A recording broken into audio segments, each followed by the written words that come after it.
अस्सलाम वालेकुम। आज जो चैप्टर हम स्टार्ट कर रहे हैं that is the chapter 24 Gauss's law.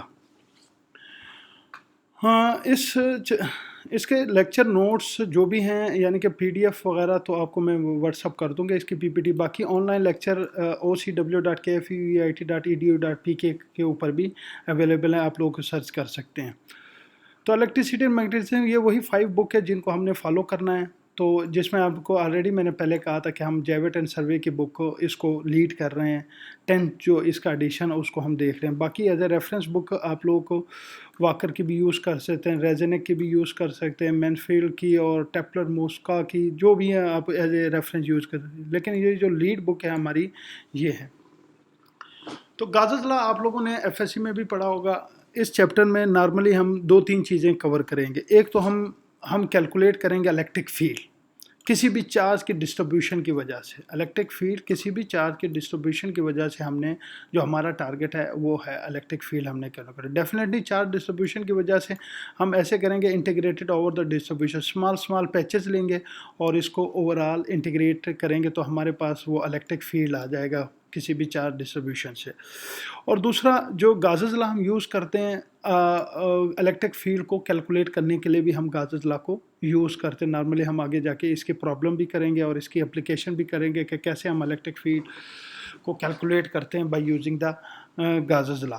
और तीसरी बात है जो गाज़ोज़ लॉ बेस करता है 1/, इनवर्स स्केयर बिहेवियर यानी कि 1/r, जो कि आपको पता है कि इलेक्ट्रोस्टैटिक लॉ है वो भी आपको पता है कि Q1 Q2 over are square वो भी इनवर्स स्केयर बिहेवियर के ऊपर बेस कर रहा है। दूसरा डेफिनेटली जो गाज़ोज़ लॉ होता है they are the definitely they are reasonable same, मतलब इन दोनों का बिहेवियर सेम होता है। और लेकिन गाज़ोज़ लॉ को हम इजीली इलेक्ट्रिक फील्ड हम गाज़ोज़ लॉ से बहुत ही इजीली कैलकुलेट कर सकते हैं अगर हमारे पास जो डिस्ट्रीब्यूशन ऑफ चार्ज की वो सिमेट्री हो। अगर हमारे पास हाईली सिमेट्री चार्ज डिस्ट्रीब्यूशन होगा तो Gauss's law is very good application to calculate the electric field. दूसरा और इसकी ये भी प्रॉपर्टी है कि ये हमें कंडक्टर की प्रॉपर्टीज़ को जो इलेक्ट्रोस्टैटिक इक्विलिब्रियम में उसको हम प्रॉपर्टीज़ को डिस्कस करेंगे बाय यूजिंग द गाज़ोज़ लॉ। ये आखिरी टॉपिक है इसका, conductor in the electrostatic field. इसको भी हम लोग इस चैप्टर में देखेंगे। पहला जो टॉपिक है इसका इलेक्ट्रिक फ्लक्स जो कि 24.1 है। इलेक्ट्रिक फ्लक्स नॉर्मली जो कि आप लोग एफएससी में भी पढ़ के आए is the product of the magnitude of the electric field, जितनी की जितनी इलेक्ट्रिक फील्ड है, and the surface area perpendicular to the field. इसको नॉर्मली हम प्रोडक्ट में लिखते हैं E.A। ये उस सूरत में होगा जब इन दोनों के दरमियान एंगल क्या होगा, 0 होगा। इसके यूनिट होते हैं न्यूटन मीटर स्क्वायर पर कूलम। अब यहाँ पर देखें ये है हमारे पास इलेक्ट्रिक फील्ड जो कि किसी भी एरिया से फॉल कर रहा है। तो यहाँ पर जितनी भी मैग्नीट्यूड होगी इसमें हमने देखना होगा कि कैसे हम इसको डील कर रहे हैं कि नहीं कर रहे हैं।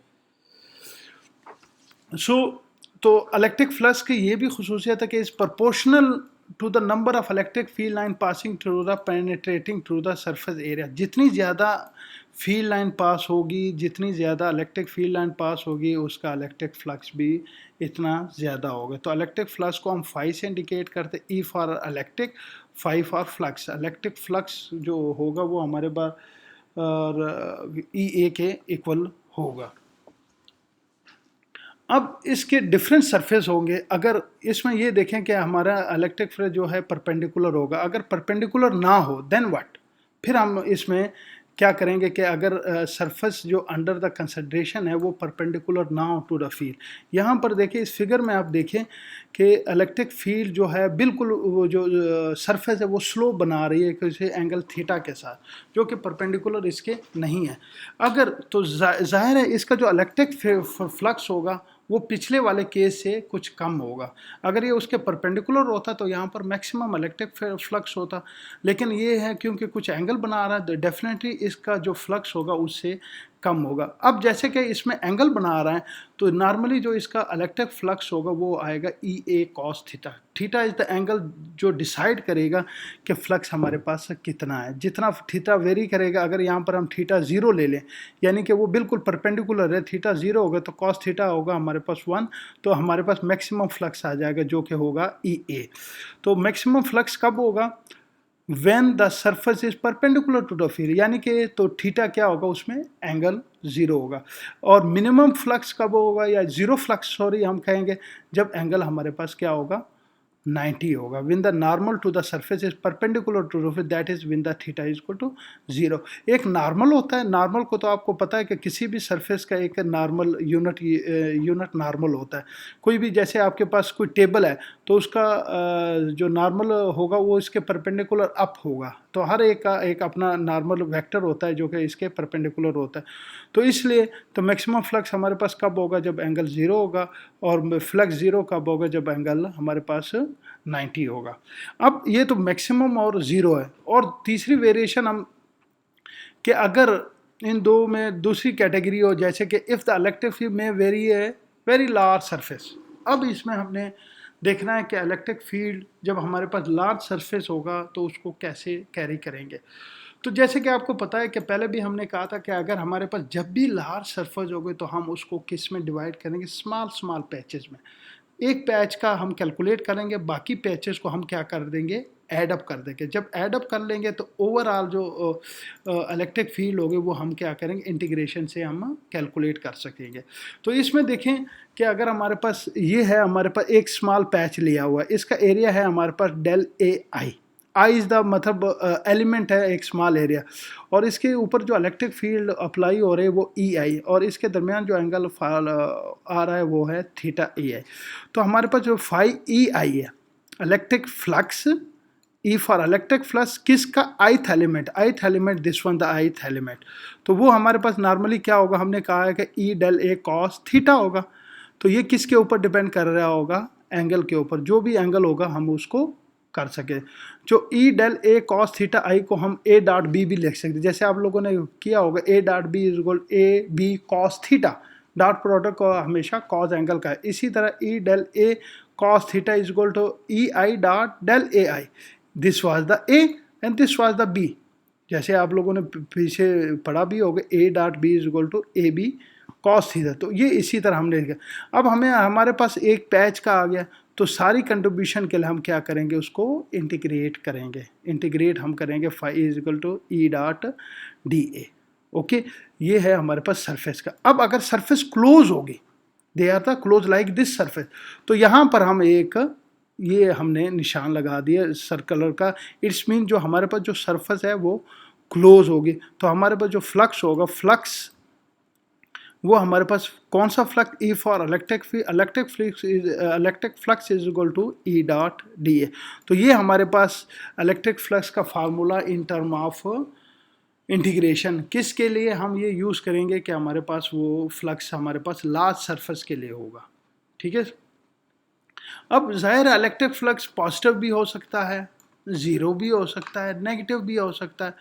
जैसे हम अब ये डिपेंड कर रहा है किसके ऊपर? एंगल के ऊपर। अगर थीटा इज लेस देन 90 होगा तो फ्लक्स उसकी जो फ्लक्स होगा वो हमारे पास पॉजिटिव होगा, क्योंकि कॉस थीटा क्या होगा? पॉजिटिव होगा। लाइक दिस वन, ये वाले आप एग्जांपल दे दें, दिस वन। तो ये फ्लक्स का सारा हमारे पास किसके ऊपर डिपेंड कर रहा है? थीटा के ऊपर। अगर 90 होगा तो कॉस थीटा लेस देन 90 हमेशा प्लस होता है, तो ओवरऑल फ्लक्स इसका प्लस हो जाएगा। फ्लक्स इसका प्लस हो जाएगा। दूसरा अगर हमारे पास एंगल 0 होगा तो इसमें जो फ्लक्स होगा वो भी क्या होगा? 0 होगा, क्योंकि कॉस थीटा हमेशा क्या होता है? जब एंगल 0 होगा तो वो हमारे पास फ्लक्स क्या होगा? वो 0 होगा। ये केस, दो केसेस आ गए। पॉजिटिव कब होगा? जब एंगल लेस देन 90 होगा। 0 कब होगा? जब थीटा क्या होगा? 0 होगा। अगर एंगल यहाँ पर तो हमने कहा लेस देन और 0, अगर थीटा 90 से बड़ा हो, 90 से बड़ा हो, लेस देन 180, इनके दरमियान होगा तो फिर फ्लक्स हमारे पास वो होगा नेगेटिव होगा। सो तीन कंडीशन आ गई हमारे पास। फ्लक्स पॉजिटिव उस वक्त होगा जब थीटा लेस देन 90 होगा, फ्लक्स ज़ीरो उस वक्त होगा जब हमारे पास थीटा इज़ ज़ीरो होगा, और फ्लक्स नेगेटिव उस वक्त होगा जब हमारे पास थीटा ग्रेटर देन 90 होगा, लेकिन 180 से वो लेस होगा, 90 टू 180 के दरम्यान। तो ये है फ्लक्स पॉजिटिव, ज़ीरो और नेगेटिव। इसके बाद जो हमारा टॉपिक है वो है गाउस लॉ। गाउस लॉ आप लोगों ने बच्चों पढ़ा भी होगा एफएससी में कि नॉर्मली गाउस लॉ होता क्या है कि जो नेट इलेक्ट्रिक फ्लक्स होता है थ्रू क्लोज सरफेस, हम इसको कहते हैं, इसको करते हैं, और उस क्लोज सरफेस में एक चार्ज इंक्लोज होता है। जैसे कि ये वाला हमारे पास क्लच चार्ज है, ये प्लस चार्ज हमने रखा हुआ है, तो इसके ऊपर हमने एक इमेजिनरी सरफेस गाजियन सरफेस किए हुए है। जो क्लोज सरफेस होते हैं उसको हम नॉर्मली गाजियन सरफेस कहते हैं। तो गाउस लॉ जो fundamental important is the study of the electric field, जो हमने कहा था कि इलेक्ट्रिक फील्ड को कैलकुलेट करने में काफ़ी हेल्प आउट होगा। अगर आपके पास हाईली सिमेट्री पार्टिकल हो गए तो आप इसमें इलेक्ट्रिक फील्ड को इजीली कैलकुलेट कर सकेंगे। ए पॉइंट चार्ज क्यू, ए पॉइंट चार्ज यहाँ पर होगा, पॉइंट चार्ज क्यू इस यहाँ पर इंक्लोज है, इसके अंदर टोटल हमारे पास स्फेरिकल गाजियन सरफेस के अंदर हमारे पास क्यू चार्ज इंक्लोज है। इसका जो रेडियस है वो है हमारे पास आर। तो यहाँ पर जो इलेक्ट्रिक फील्ड ज़ाहिर है, हमने कहा कि हमेशा जब भी किसी भी गाजियन सरफेस का या किसी भी सरफेस का जब इलेक्ट्रिक फील्ड हम लेंगे तो उसमें स्मॉल पैचेस के ऊपर डिवाइड करें। यहाँ पर हमने डेल ए आई किया हुआ इलेक्ट्रिक फील्ड, और स्मॉल पैचेस का एक तो ये भी हम फ़ायदा करें कि इतने स्मॉल पैचेस में करें कि डेल ए आई और ई वो क्या होंगे, इनके दरमियान जो डिस एंगल होगा वो ज़ीरो हो जाए, तो that's will be most probable के इलेक्ट्रिक फील्ड वेरी ना हो। यहाँ पर ये देखें हमने स्मॉल पैचेस के ऊपर डेल ए आई और ई, इन दोनों के दरमियान एंगल ज़ीरो है। अब तो magnitude of the electric field everywhere on the surface, वो आपके पास ये हमने पिछले आर्टिकल में पढ़ा था, पिछले K Q over R square के इक्वल होता है। ये हमारे पास magnitude of the electric field का फार्मूला है। अब हमने जो नेक्स्ट इलेक्ट्रिक फील्ड मालूम करना है गाजर सरफेस का, हम लोगों ने क्या कहा था कि हम इसको पैचेस में डिवाइड करेंगे इसको, और पैचेस में जैसे डिवाइड करेंगे तो हम इसका क्या करेंगे, इंटीग्रेशन ले लेंगे। इस इंटीग्रेशन के बाद हम इसको कैलकुलेट कर सकते, क्योंकि ये क्लोज सरफेस है तो इसलिए हमने यहाँ पर क्लोज अप्लाई किया। अब ये देखें ई डॉट डी ए है, ई डॉट डी ए को हम कर सकते हैं E D A cos theta, ठीक है। अब एंगल इसमें हमारे पास वेट ई डॉट डी, इनके दरमियान जो एंगल है वो हमारे पास क्या है, ज़ीरो है। तो ई डॉट डी ए क्या बन जाएगा, E D A cos zero, cos zero हमारे पास क्या होगा, 1 होगा। तो हमारे पास क्या बच जाएगा, E D A, E D A. यहाँ पर ये देखें वेक्टर्स हैं, तो यहाँ पर हमारा उसकी मैग्नीट्यूड आ गए। और दूसरा ये है कि जैसे ई कांस्टेंट होगा, they are the same surface है, तो ई कांस्टेंट इसलिए ई को मैंने बाहर लिखा है, और हमारे पास जो कि हमारे पास जो इंटीग्रेशन हो गया वो हम ओवर द एरिया हम इसको इंटीग्रेट कर लेंगे। ई को हमने इसलिए भी कांस्टेंट लें क्योंकि ये सिमेट्री है। सिमेट्री का यही फ़ायदा होता है कि हम इतने पेचेस में डिवाइड कर लें कि वो इलेक्ट्रिक फील्ड हमारे पास हो क्या हो, कांस्टेंट हो जाए। अब ये स्फेरिकल है, स्फेरिकल का एरिया हमारे पास होता है 4 पाई आर स्क्वायर, तो इसलिए डेल इंटीग्रेशन डेल ए हमारे पास जो एरिया होगा वो किसके इक्वल हो जाएगा, 4 पाई आर स्क्वायर। तो यहाँ पर हम वही वैल्यू लेकर flux E close integral D A की वैल्यू हम ये पुट कर लेंगे, और ई की वैल्यू जो है हमारे पास ये वाली वैल्यू आ जाएगी, ये वाली वैल्यू हमने पुट कर, तो हमारे पास जो इंटीग्रेशन आ जाएगी ये बच जाएगी। और ये हमारे पास आपको पता है क्या है, किसके इक्वल है, 4 पाई आर स्क्वायर के। यहाँ पर आर स्क्वायर से कैंसिल हो जाएगा, तो हमारे पास जो फ्लक्स आ गया 4 पाई के ई क्यू, और के ई आपको पता है 1 ओवर 4 पाई एप्सिलॉन नॉट, इसकी जगह हम वैल्यू पुट कर लेते हैं, तो हमारे पास 4 pi Q over 4 pi epsilon naught, 4 pi से कैंसिल, तो हमारे पास फ्लक्स आ गया क्यू ओवर एप्सिलॉन नॉट। ये हमारे पास फ्लक्स आ गया, this is the Gauss law, flux हमारे पास आ गया क्यू ओवर एप्सिलॉन नॉट। तो ये देखिए, अब इसमें ये देखें तो नेट फ्लक्स किसके इक्वल होगा, net flux through a spherical surface, जो भी surface is proportional to the charge inside the surface, charge के ऊपर ही डिपेंड कर रहा है। ये एप्सिलॉन नॉट तो कांस्टेंट है, तो नेट फ्लक्स किसके directly proportional to the charge. अब यहाँ पर देखिए जो फ्लक्स है वो independent of the radius R है, रेडियस के ऊपर वो डिपेंड ही नहीं कर रहा है। इसकी रीज़न क्या है, क्या हो सकता है, इसकी तो मेन रीज़न है कि यहाँ पर देखें कि ये हमारे पास सरफेस के रेडियस है, ये हमारे पास इलेक्ट्रिक फील्ड का जो रेडियस जो हमने ये वाला कैलकुलेट किया, ये दोनों कैंसिल हो जाते हैं। तो इसलिए ये इलेक्ट्रिक फील्ड ये जो रेडियस के ऊपर बिल्कुल डिपेंड ही नहीं कर रहा, सिर्फ के सिर्फ किसके ऊपर डिपेंड कर रहा है, चार्ज के ऊपर, चार्ज कितना है। तो ये जितना भी आप गाजन सरफेस बड़ा बना दें, छोटा बना दें, इसकी जो इलेक्ट्रिक फ्लक्स होगा वो क्या होगा, वो वही होगा। ये सारा का सारा किसके ऊपर डिपेंड कर रहा है, चार्ज के ऊपर। तो ये रेडियस के ऊपर डिपेंड नहीं कर रहा। इसके कुछ एप्लीकेशंस हैं जो हम देखेंगे कि अब हम सरफेस देखते हैं कि सरफेस के ऊपर डिपेंड कर रहा है कि नहीं कर रहा है, क्योंकि सरफेस रेडियस के ऊपर तो ये अंडरस्टूड है कि वो रेडियस के ऊपर नहीं डिपेंड कर रहा है। स्फेरिकल चाहे रेडियस बड़ा हो छोटा हो वो उसके ऊपर डिपेंड नहीं कर रहा। यहाँ पर ये देखें S1 है, S1 आप देख रहे हैं कि ये स्फेरिकल है। S2 को देखें, ये स्फेरिकल तो नहीं है, ज़रा अनसिमेट्री है। S3 भी अनसिमेट्री। यहाँ पर अब हमने फ्लक्स देखना है कि ये शेप के ऊपर भी डिपेंड कर रहा है कि नहीं कर रहा है, कि क्लोज थ्रू के।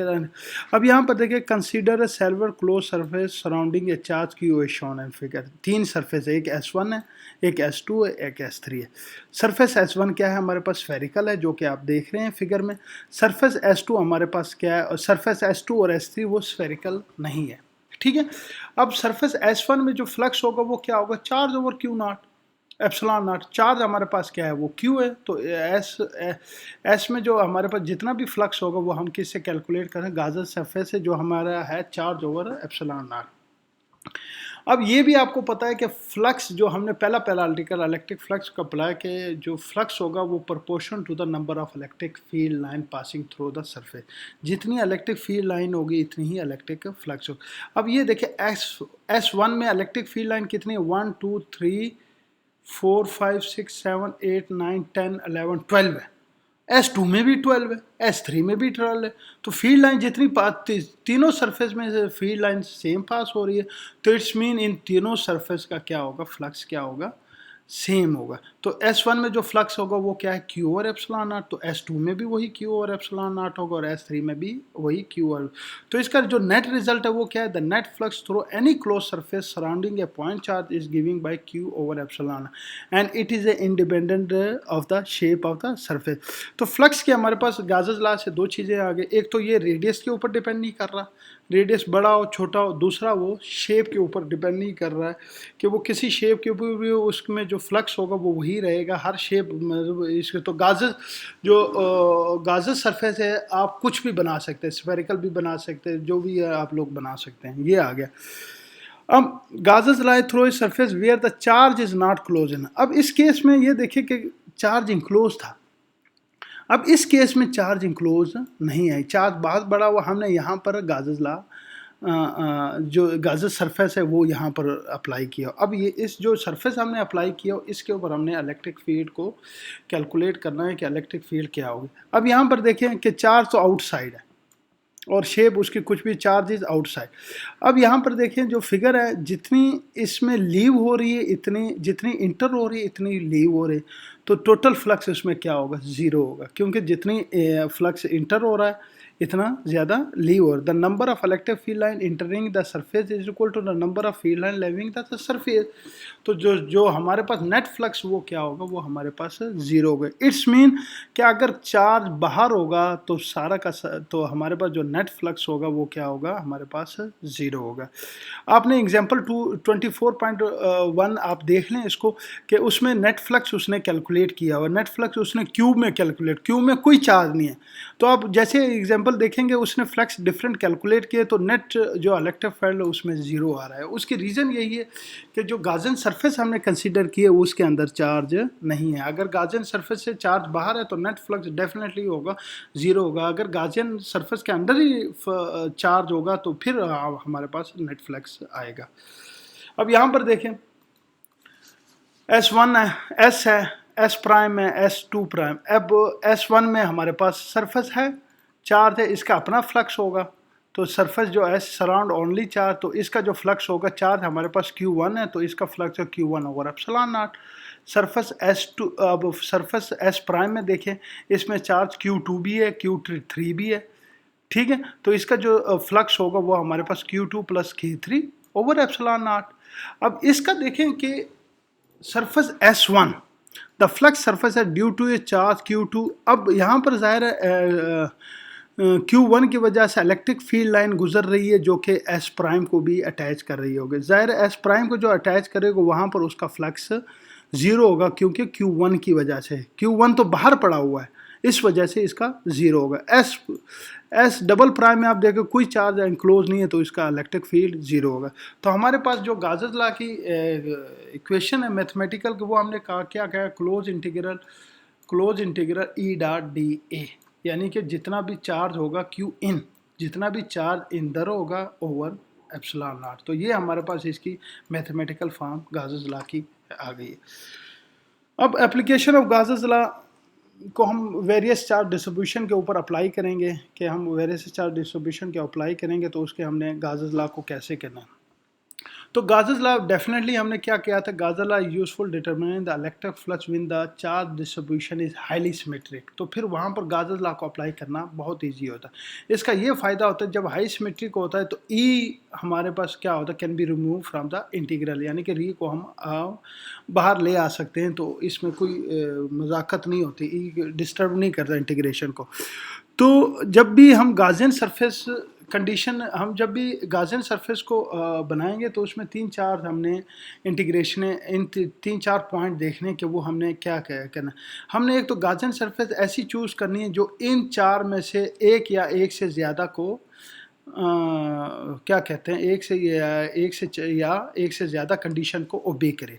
पहली कंडीशन क्या है, the value of electric field can be argued from symmetry to be constant over surface. एक तो कांस्टेंट, हमने पैचेस हम स्मॉल लेंगे तो कांस्टेंट होगी वो इलेक्ट्रिक फील्ड। जब कांस्टेंट होगी, the dot product of E dot A can be express as simple algebraic product E dot D A, क्योंकि हमने देखा है कि ई और डी ए क्या होंगे, उसमें पैरेलल होंगे जो पिछले केस में को, तो हमारे पास जो डॉट प्रोडक्ट है ई डॉट डी ए आ जाएगा ई डी ए। अच्छा, डॉट प्रोडक्ट जीरो कब होगा हमारे पास, जब हमारे पास E dot D A perpendicular होगा, और मैक्सिमम कब होगा, जब E dot D A parallel होगा। तो electric field is zero over the portion of the surface, over the portion of surface zero होगा, और हमने वहाँ पर भी जीरो रखना है जहाँ पर चार्ज नहीं होगा। तो इसकी एग्जांपल्स हैं, ये काइंडली आप लोग देख लें, ये एफएससी में भी आप लोगों ने पढ़ी होगी 24.3, 4 और 5, ये आप लोग, ये असाइनमेंट भी है, तो एग्जांपल भी देख लें। तो इंशाल्लाह इसको हम लेक्चर में भी डिस्कस कर लेंगे कि क्या इश्यूज़ आ रहे हैं। अब जो इसका लास्ट टॉपिक है वो है हमारे पास conductors in electrostatic equilibrium. Conductor in electrostatic, पहले हम ये देखना है कि इलेक्ट्रोस्टैटिक इक्विलिब्रियम क्या होता है। अगर इक्विलिब्रियम तो आपको बताया कि मोशन जहाँ पर ना हो, अब इलेक्ट्रोस्टैटिक का जिक्र आ गया तो चार्ज, और कौन सी चार्ज, जो स्टैटिक को, इसका मतलब when there is a no net motion of charge within the conductor is said to be electrostatic equilibrium.